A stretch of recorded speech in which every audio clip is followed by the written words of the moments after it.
Assalamualaikum warahmatullahi wabarakatuh. Perkenalkan, nama saya Oliver Maduni dari kelas Granada. Di sini saya akan eh, menjelaskan tentang materi Natural Language Processing, yang mana analisis klasifikasi sentimen pada seluler service provider menggunakan machine learning.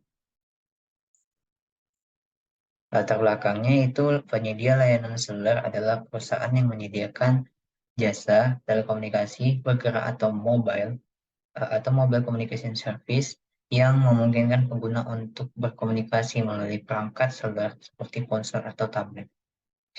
Industri penyedia layanan seluler bermula pada tahun 1983, ketika pertama kali jaringan seluler 1G diluncurkan di Amerika Serikat. Sejak itu, teknologi telekomunikasi mobile terus berkembang dan semakin canggih dengan peluncuran jaringan 2G, 3G, 4G, dan sekarang 5G. Perusahaan-perusahaan penyedia layanan seluler ini juga terus mengembangkan teknologi dan inovasi baru untuk meningkatkan kualitas jaringan mereka, seperti pengenalan jaringan 5G yang menawarkan kecepatan internet yang lebih cepat dan kemampuan untuk menghubungkan lebih banyak perangkat secara bersamaan.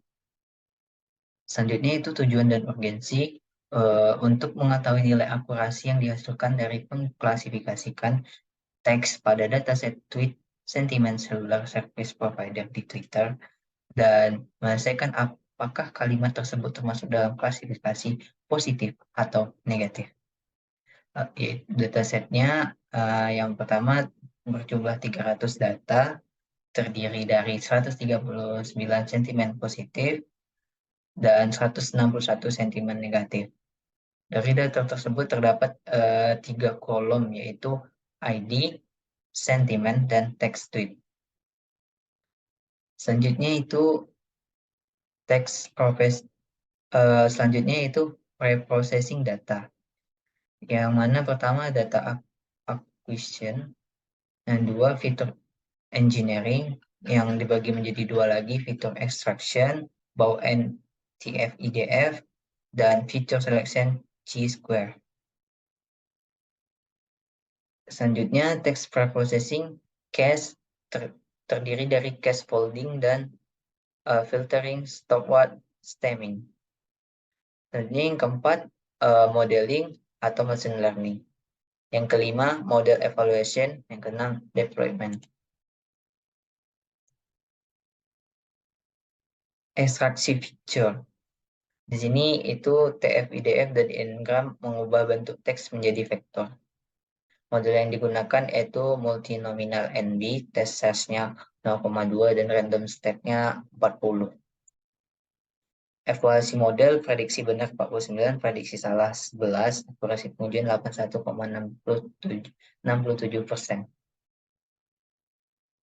Kesimpulan, nilai akurasi yang dihasilkan dengan model multinominal NB dengan dataset tweet sentiment seluler service provider pada sosial media Twitter sebesar 81,567% pada F1 score.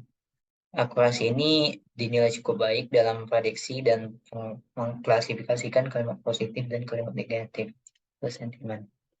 Selanjutnya langsung saja kita demonstrasikan. Di sini tentunya package kita masukkan, info panda sampai matplotlib, Pycal, dan inline. Terus jangan lupa kita install sestrawinya. Terus input tekan, terus stop words. Ini. Selanjutnya itu data acquisition. Di sini kita langsung ini tidak masukkan secara manual melalui datasetnya ini. Terus kita masukkan datasetnya. Di sini ada 300 dataset dan 3 kolom. Terus kita data info. Nah, di sini dia tahu positif dan negatifnya. Dan ini menggunakan plotnya.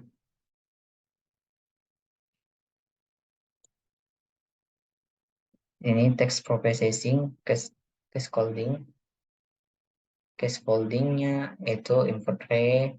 Ini case folding bisa mengubah teks menjadi lowercase, menghapus URL, menghapus angka, menghapus karakter tanda baca. Saya menggunakan datanya namanya text tweet dan memakai ilog 25 dan ini hasilnya. Word normalisasi yaitu untuk mengubah kata baku dan kata asing menjadi bahasa Indonesia. Nah, ini dia klasifikasinya.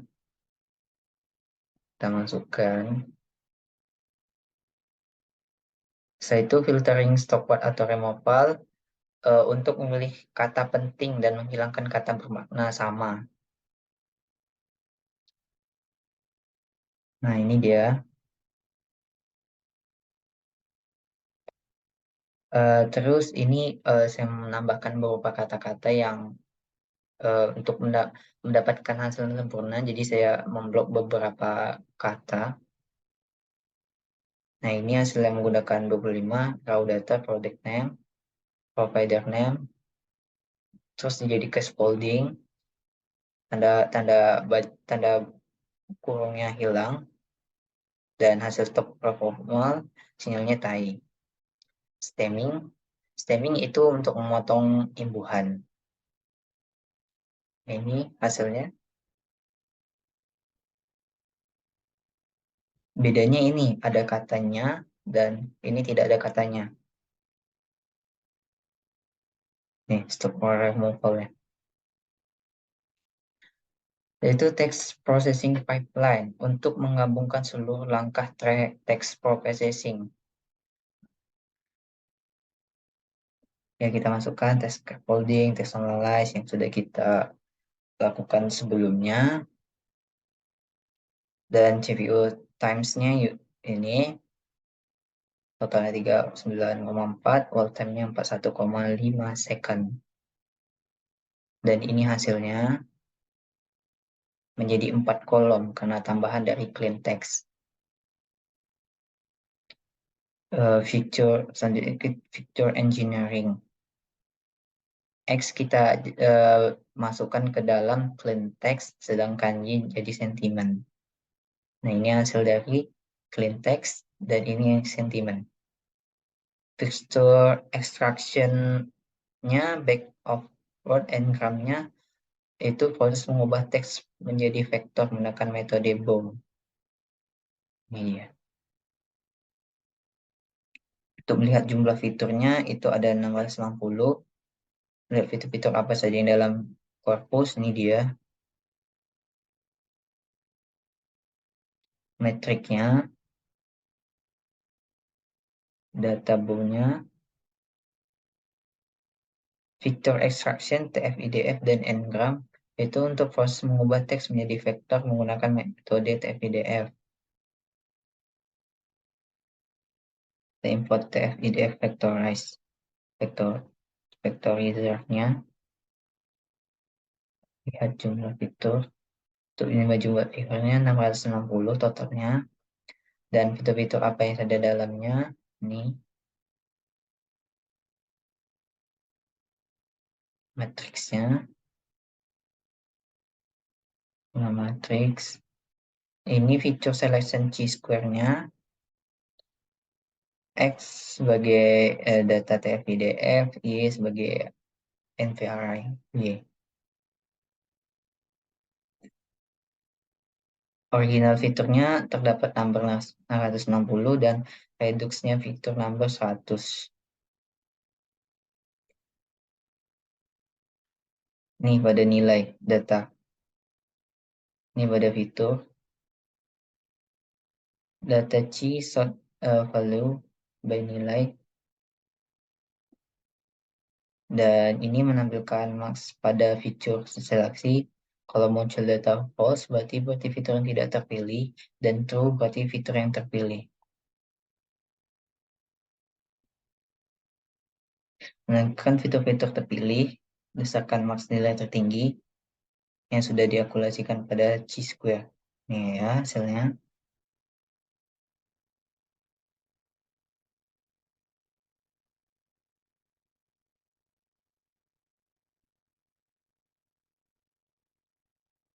Pada modeling machine learning, kita masukkan import from-nya.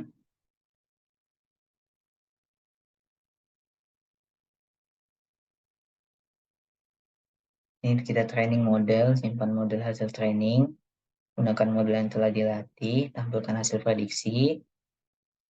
Nah, ini y-testnya, model evaluation.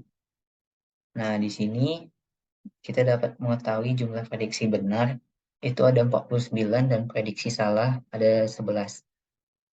Akurasi pengujiannya itu 81,67%. Ini coefficient metricnya, classification report, cross validation, rata-rata akurasinya 0,87 pada cross validation. Dan itu yang keenam, simple deployment from Jotlib import load. Dan di sini saya sudah mencobanya menginputkan kata kalimat nggak sesuai iklan dan hasilnya prediksi nggak sesuai iklan adalah sentimen negatif. Sekian presentasi yang dapat saya sampaikan, lebih dan kurang saya mohon maaf. Assalamualaikum warahmatullahi wabarakatuh.